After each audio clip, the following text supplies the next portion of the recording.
జగన్మోహన్ రెడ్డి 3 రాజధానుల పేరుతోటి చాలా కాలం పాటు నాటకాలు ఆడాడు. అందులో భాగంగా కర్నూలులో హైకోర్టు పెడతాను అని చెప్పాడు. కానీ ఆయన అధికారంలో ఉన్న 5 సంవత్సరాల్లో కర్నూలులో హైకోర్టు పెట్టడానికి చిన్న ప్రయత్నం కూడా చేయాల.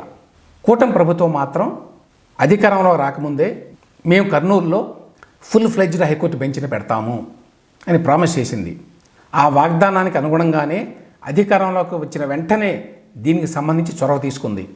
చంద్రబాబు నాయుడు గారు దీనికి సంబంధించి కేంద్రానికి లేఖ రాశారు, అక్కడ న్యాయశాఖకి. ఆ తర్వాత ఏపీ హైకోర్టు కూడా లేఖ రాశారు.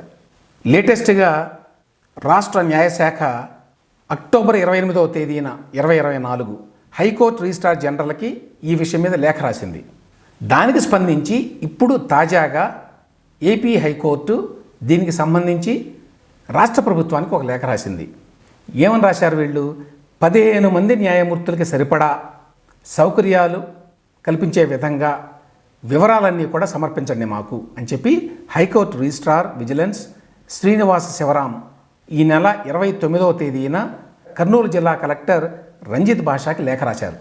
ఆ ప్రకారం ఇప్పుడు కలెక్టర్ కింది అధికారులను పురమాయించి కర్నూలులో ఎక్కడెక్కడ సౌకర్యాలు ఉన్నాయి, హైకోర్టు ఫుల్ బెంచ్ పెట్టడానికి వీలున్నది అనే వివరాలని సేకరించి వెంటనే పంపించమన్నారట.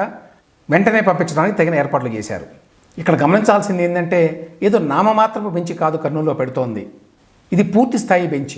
అందుకనే 15 మంది న్యాయమూర్తులకు సరిపడా అన్నారు. ఏపీ హైకోర్టు మొత్తం స్ట్రెంగ్తే 37 మంది న్యాయమూర్తులు, అందులో 15 మంది కర్నూలులో ఉంటారు అంటే ఇది పూర్తి స్థాయి బెంచ్ అని అర్థం చేసుకోవాలి. చెప్పిన మాట కట్టుబడి చంద్రబాబు నాయుడు ప్రభుత్వం కర్నూలులో హైకోర్టు బెంచ్ పెట్టడానికి సత్వర చర్యలు తీసుకుంటోంది.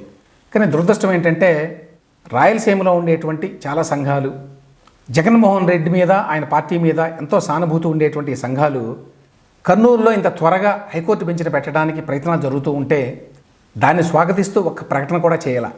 అది విశేషం.